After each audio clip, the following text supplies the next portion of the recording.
welcome back to Garden Studio. I'm Tessa Pinner, a designer and gardener in upstate South Carolina, Zone 8A. Today's video is a very sexy topic. It is all about dealing with invasives.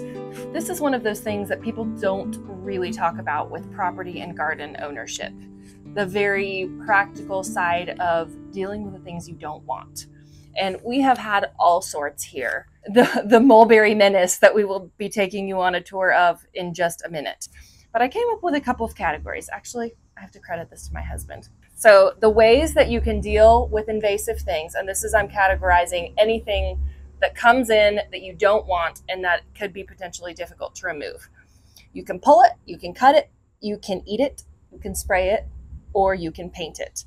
And eat it, I mean not you, but have something eat it. I'll go through these really quickly just to give you an overview. Pull it or cut it.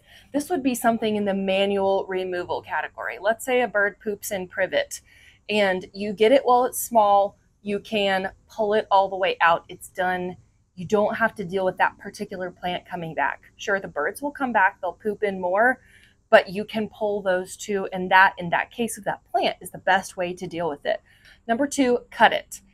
Principle here is if you cut it, you will probably have to keep cutting it because you're leaving roots underground. You haven't actually killed the entire plant.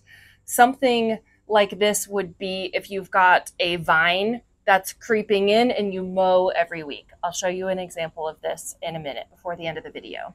Number three, eat it.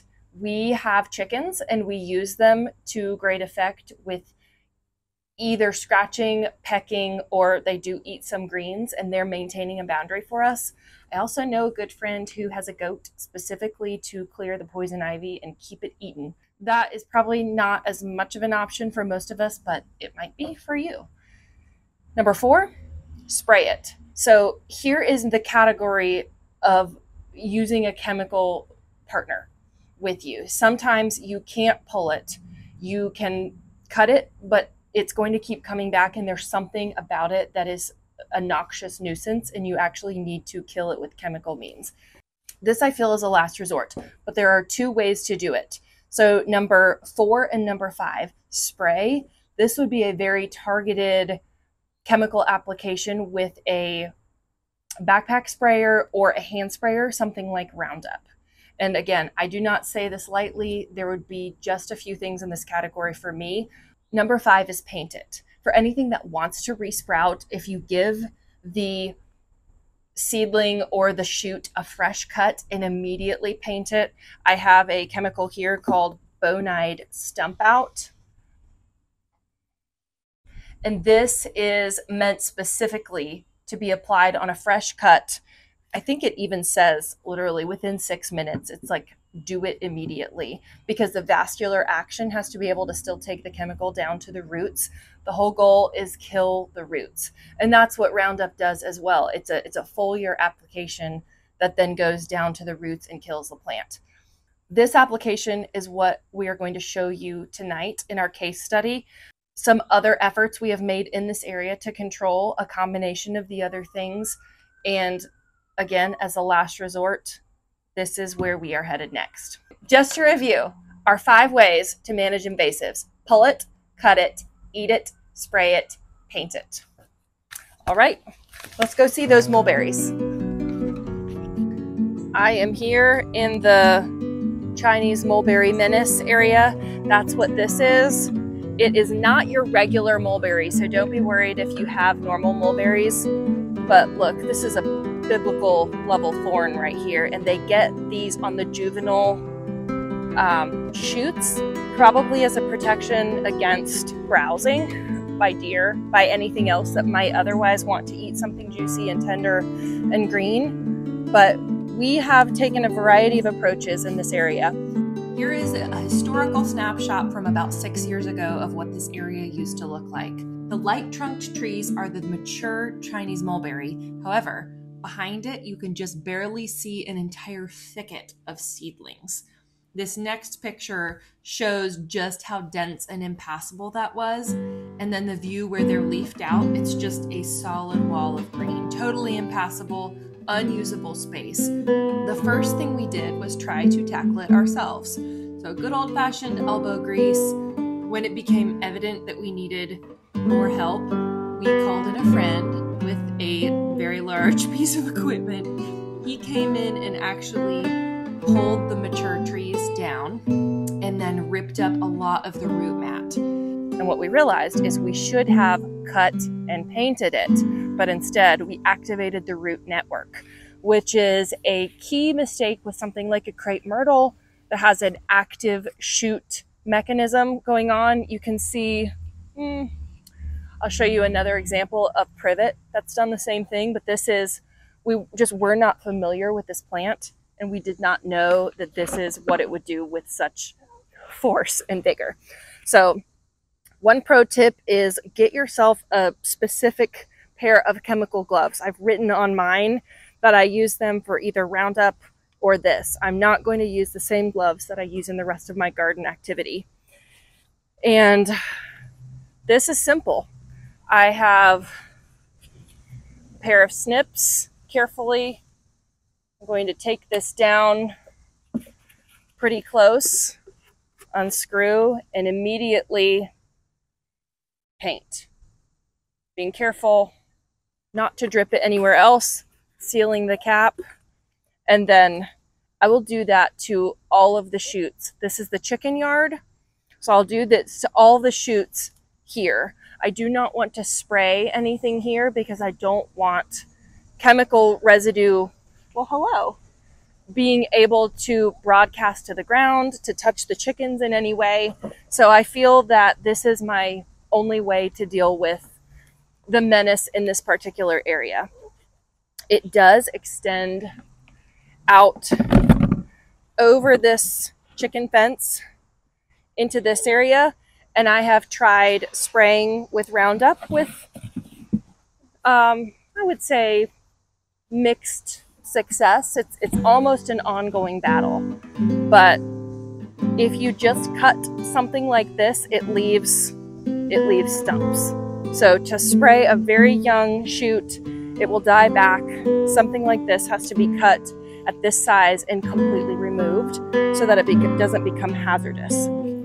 Hopefully, none of you have anything so wicked in your own gardens. This is by far the worst thing I've ever come across. I believe that it was planted as a kind of new wave edible, maybe 50 years ago by an owner. There is a mature tree there that you can see. It's probably 40 feet tall. Not a great judge of tree size, but it's big, and it's really not an unattractive tree at full size, but its properties, I would say, do not grow it. It is edible, it does drop fruit, but it's not worthy of a spot in your garden, in my opinion. This is invasive honeysuckle here, and you can see in the tactic of eat it, that I'm not sure if the chickens actually do eat it, but on the ground level, they've essentially done clearinghouse for us. The things that they have not eaten, which I don't want them to eat this big woody. They don't touch things that are big and woody generally, but these are our privacy that are coming up, but they've cleared the ground plane. So they are managing the boundary of what would otherwise be a creeping mat of honeysuckle into this yard area. I would consider that a very effective use of an animal maintaining a boundary with this plant specifically, honeysuckle.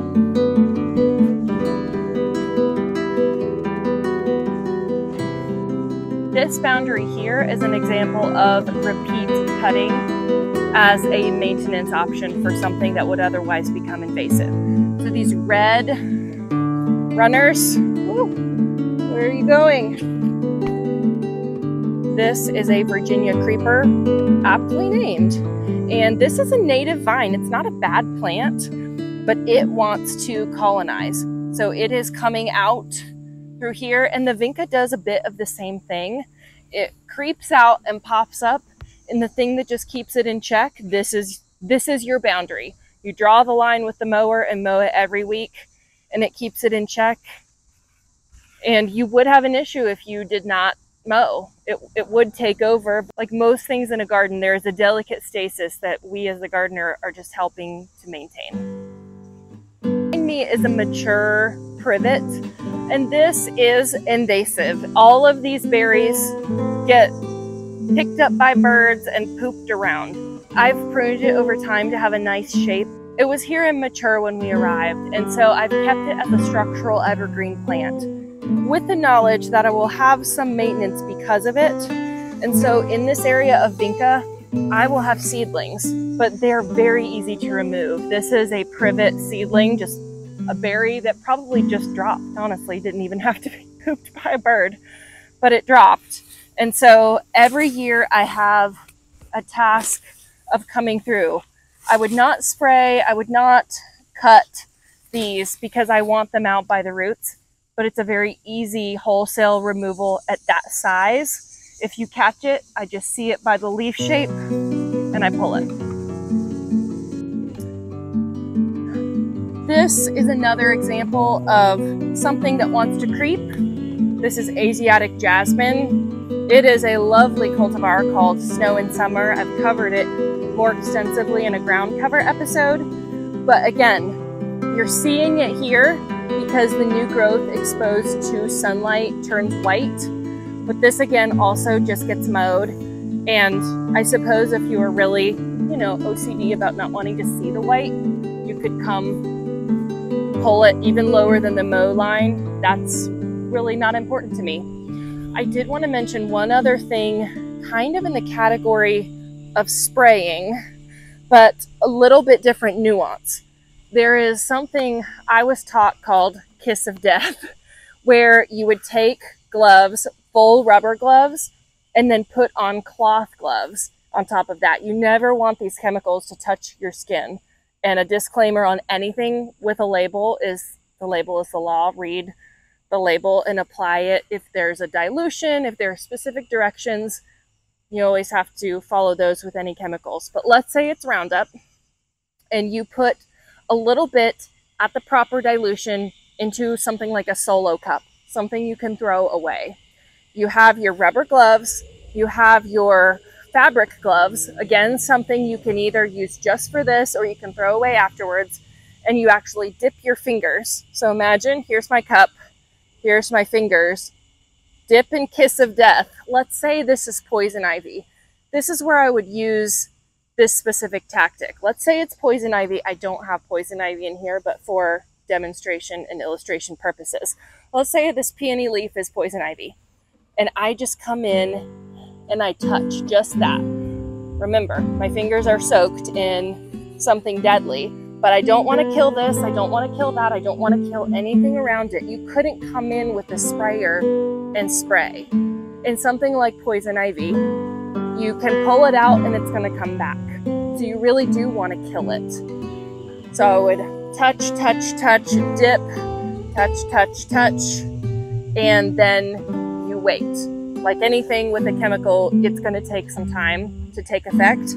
But this is a very effective way to deal with a very mixed, dense plant, something that's invaded a nice planting that you want to keep, but there's something bad in there. This is a way to target and kill an invader. Kiss of death. What have your experiences with terrible invasive things? I want your sob stories. I want to know, what have you done that has worked? What have you tried that has not worked? Give me all the details in the comments. I hope this gives you some ideas and also just some commiseration. We all have these things that are not the fun parts of gardening. I mean, look at this. Definitely not the fun parts of gardening. I've gotten so many of these in my fingers. So this is a battle that is ongoing. We are determined to win, but it is not a fast game. All right. I hope you all have a wonderful week in your gardens. Happy fighting those invasives.